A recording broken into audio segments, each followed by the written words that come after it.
Olá, vamos começar aqui uma investigação sobre um dos maiores mistérios da saúde dos nossos tempos. Sabe, quando a gente olha os dados, parece que estamos numa cena de crime em massa com milhões de vítimas. Mas quem? Ou melhor, o que é o culpado? Ok, vamos mergulhar nisso.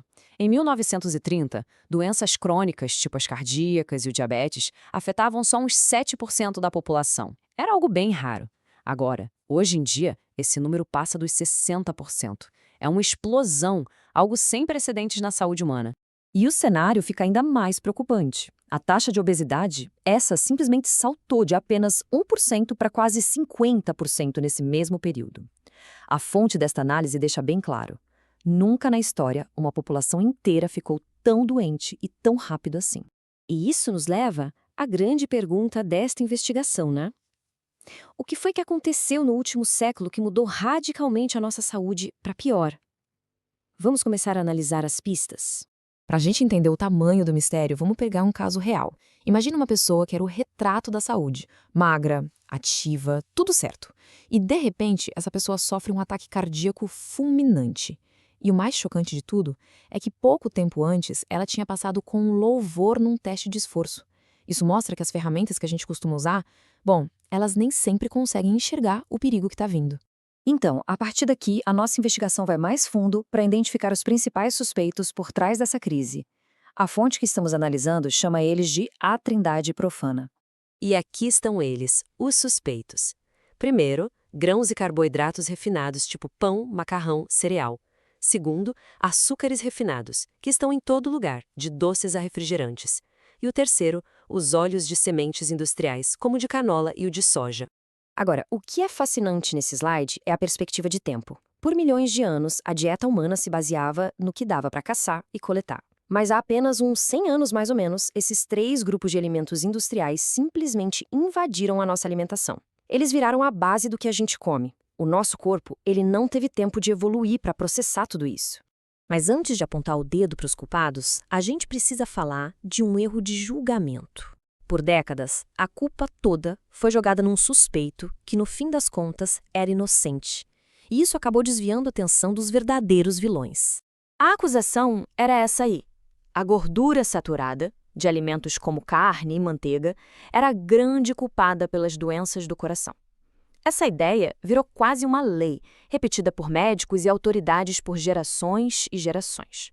Só que a ciência por trás dessa história era no mínimo falha. Essa imagem de canos entupidos que todo mundo tem na cabeça tá errada. A placa não se acumula dentro da artéria como se fosse sujeira num cano, não. O que acontece, na verdade, é que ela se forma por baixo da parede protetora da artéria. É um processo bem mais complexo que envolve dano e inflamação.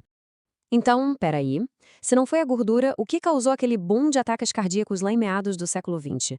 A fonte aponta para um culpado muito mais óbvio: a epidemia de tabagismo. O cigarro danificava as paredes das artérias diretamente, criando o cenário perfeito para a formação de placas.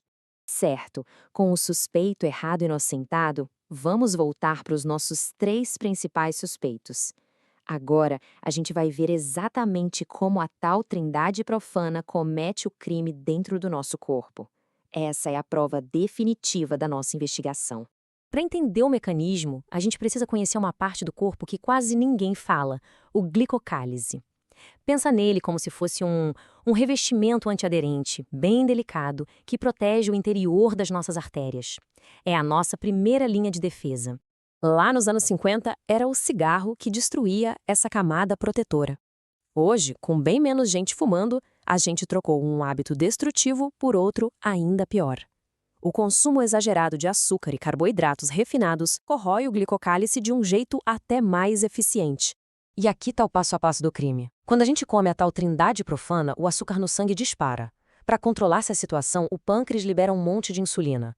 Com o tempo, o corpo fica inundado de insulina, um estado que tem nome: hiperinsulinemia. E o ponto-chave é este: a hiperinsulinemia crônica é um dos principais gatilhos para a inflamação no corpo todo, e essa inflamação é a verdadeira raiz da maioria das doenças crônicas que a gente vê hoje em dia. E o que é mais assustador é o quão pouco conhecido esse processo todo é, até mesmo entre os médicos. Um estudo da Johns Hopkins mostrou que 74% dos médicos não sabiam como testar direito o pré-diabetes, que é o primeiro estágio de tudo isso. É uma falha enorme do sistema em identificar a causa do problema, né? Bom, nossa investigação encontrou os culpados e como o crime acontece. Agora, vamos ao veredito, que felizmente também é a solução. A fonte propõe um retorno a uma forma de comer que está muito mais alinhada com a nossa biologia. O caminho parece ser bem claro. Priorizar alimentos que fizeram parte da dieta humana por milênios. Carnes de boa qualidade, peixes selvagens, ovos e gorduras saudáveis. E, o mais importante, evitar os 3 suspeitos que a gente identificou: os carboidratos processados, os açúcares e os óleos de sementes industriais. Basicamente, a maioria dos alimentos processados. E aqui está talvez o ponto mais importante de todos.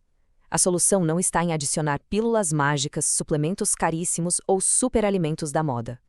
A maior mudança, na verdade, vem da subtração. É sobre remover os agentes que estão causando dano em primeiro lugar. E isso tudo deixa a gente com uma reflexão final, né?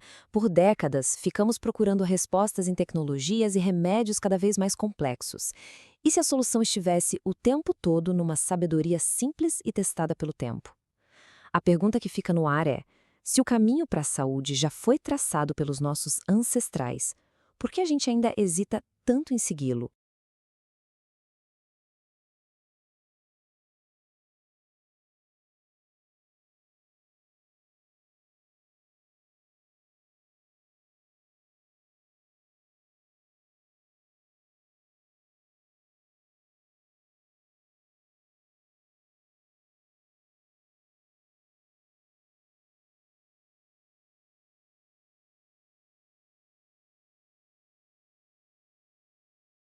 Hoje a gente vai desvendar uma ideia bem intrigante, a tal da trindade profana.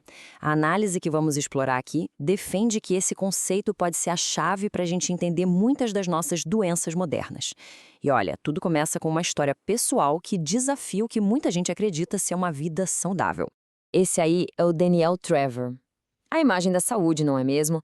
Magro, ativo, sem sintoma nenhum. Ele fazia tudo aquilo que os médicos recomendam.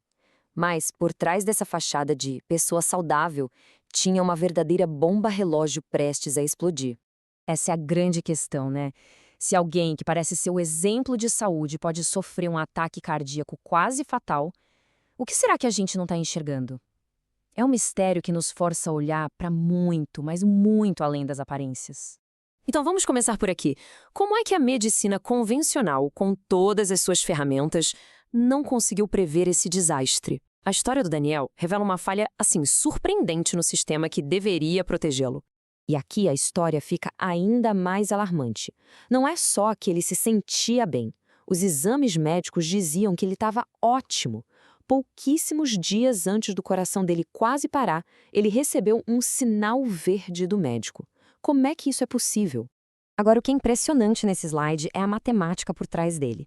O teste de esforço, que é a nossa ferramenta de triagem padrão, foi feito para encontrar problemas que já estão bem graves. Só que a análise aponta que a grande maioria dos ataques cardíacos, mais de 70%, vem de bloqueios menores, que o teste simplesmente não consegue ver. É quase como usar uma rede de pesca com buracos grandes demais para pegar a maioria dos peixes. E o problema vai além do coração. A fonte cita um estudo da Johns Hopkins que revela uma coisa chocante. 74% dos médicos não saberiam como testar adequadamente a pré-diabetes, a condição silenciosa que o Daniel tinha. E essa condição é apontada como ponto de partida para ataques cardíacos, derrames e até Alzheimer. A conclusão que fica é clara: o sistema médico estava focado nos alvos errados. Então, ao perceber essa falha dos exames, o Daniel começou a própria investigação. O que ele descobriu é o centro da nossa análise de hoje: 3 grupos de alimentos que ele aponta como os verdadeiros vilões da saúde moderna. O nome Trindade Profana é forte, é provocativo, mas a ideia por trás é bem simples. O argumento é que 3 categorias de alimentos que se tornaram super comuns no último século são simplesmente incompatíveis com a nossa biologia. E aqui estão eles: grãos refinados, açúcar e óleos de sementes industriais.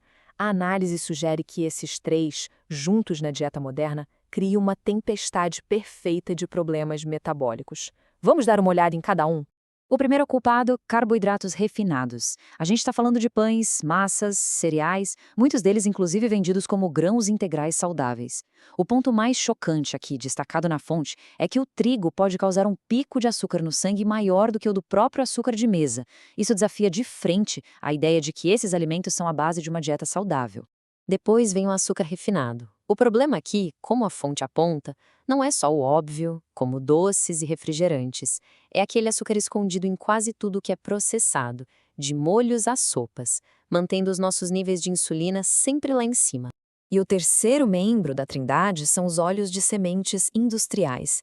Canola, soja, girassol. Agora, o que é fascinante aqui é a origem deles. De acordo com o material, esses óleos não eram originalmente alimentos, eram subprodutos industriais considerados resíduos tóxicos até que alguém descobriu como processar e vender isso como uma alternativa saudável às gorduras tradicionais. Mas, afinal, como esses 3 grupos de alimentos dominaram a nossa dieta? A análise mostra que não foi por acaso, não. Foi o resultado de uma história de ciência falha e de diretrizes governamentais que nos levaram na direção errada. Essa linha do tempo ilustra muito bem a sequência de eventos. Tudo começa lá em meados do século XX, com a teoria de que a gordura saturada causa doença cardíaca. Isso leva diretamente às diretrizes governamentais nos anos 70, que basicamente nos disseram para comer menos gordura e mais carboidratos. E o que aconteceu depois? A saúde da nação desmoronou. A correlação é, para dizer o mínimo, impressionante. E se a linha do tempo não foi clara o suficiente, este gráfico é. Em 1930, a obesidade era uma raridade, só 1% da população. Hoje, esse número está chegando perto de 50%. O argumento aqui é forte. Isso não reflete uma falha de força de vontade coletiva, mas sim o resultado direto de uma mudança radical no que a gente come e no que nos foi dito para comer. Ok, a gente já viu o que são os culpados e como eles chegaram na nossa dieta. Agora vamos ao porquê. Como exatamente a trindade profana causa danos biológicos ao corpo? A resposta, segundo esta análise, se resume a uma única palavra: inflamação. O processo é descrito em 4 passos bem simples. Primeiro, o consumo dos alimentos da trindade. Isso faz o açúcar no sangue disparar. Em resposta, o pâncreas libera um monte de insulina. Quando isso vira um ciclo diário, o corpo desenvolve a tal da hiperinsulinemia, um excesso crônico de insulina no sangue. E é esse excesso de insulina que funciona como o gatilho para a inflamação no corpo todo. Essa ideia de que a inflamação é um problema central não é nova nem nada. Lá em 2004, a revista Time dedicou uma matéria de capa inteira a isso, chamando-a de O Assassino Secreto. O que a análise que exploramos hoje faz é conectar diretamente essa inflamação aos alimentos da trindade profana. E isso muda completamente a nossa forma de entender as doenças cardíacas. A gente foi ensinado a pensar as artérias como canos que ficam entupidos com gordura. Mas a fonte argumenta que essa imagem está errada. O problema não é um entupimento de fora para dentro, é a inflamação de dentro para fora. A placa se forma por baixo do revestimento da artéria, como se fosse uma bolha, enfraquecendo a parede até que ela se rompa. Bom, se o problema são os alimentos modernos, a solução proposta é até que lógica: retornar a uma alimentação que esteja alinhada com a nossa evolução.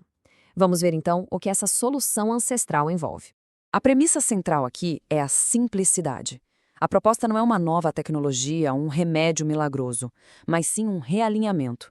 É sobre tirar os alimentos industriais que causam o problema e colocar no lugar alimentos de verdade que o corpo humano reconhece e sabe como processar. Este slide resume a abordagem de forma bem direta. De um lado, os alimentos a serem eliminados, que basicamente representam a trindade profana. Do outro, os alimentos a serem priorizados, fontes de proteína e gordura de alta qualidade na sua forma mais natural. O foco muda da quantidade de calorias para a qualidade e a origem dos alimentos. E a mudança não para no prato, viu? A análise também defende alguns ajustes no estilo de vida que imitam padrões ancestrais. Isso inclui o jejum intermitente, fazer exercícios em jejum para otimizar a queima de gordura e, fundamentalmente, usar testes de diagnóstico mais avançados para entender o que realmente está acontecendo dentro do corpo, evitando as armadilhas dos exames padrão. E a gente termina com essa pergunta. O material que analisamos hoje apresenta um argumento muito poderoso. A ideia de que muitos dos nossos problemas de saúde crônica não são um destino inevitável, mas sim uma incompatibilidade entre a nossa dieta moderna e a nossa biologia, que é super antiga. A questão que fica no ar é, será que olhar para trás, para a forma como a gente evoluiu, não poderia ser o passo mais importante para avançarmos em direção a um futuro mais saudável? Fica aí a reflexão. Valeu por acompanhar. Muita receita gerada com isso.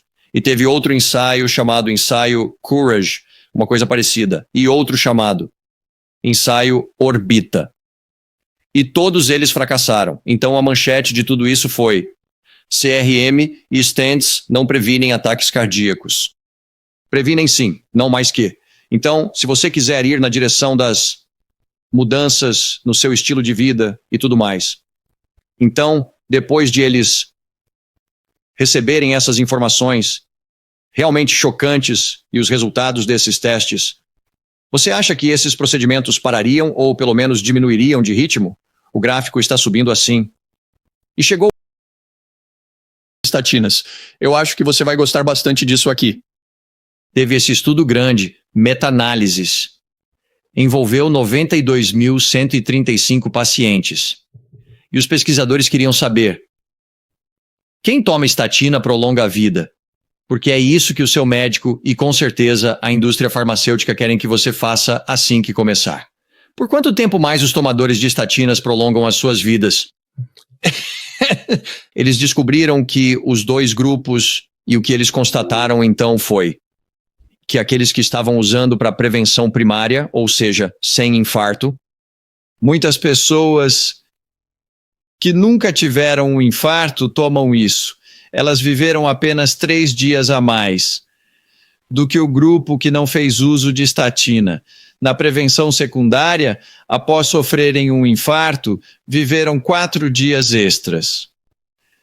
Comparadas aos demais, no meu livro eu pergunto abertamente: será que realmente valem a pena os efeitos colaterais?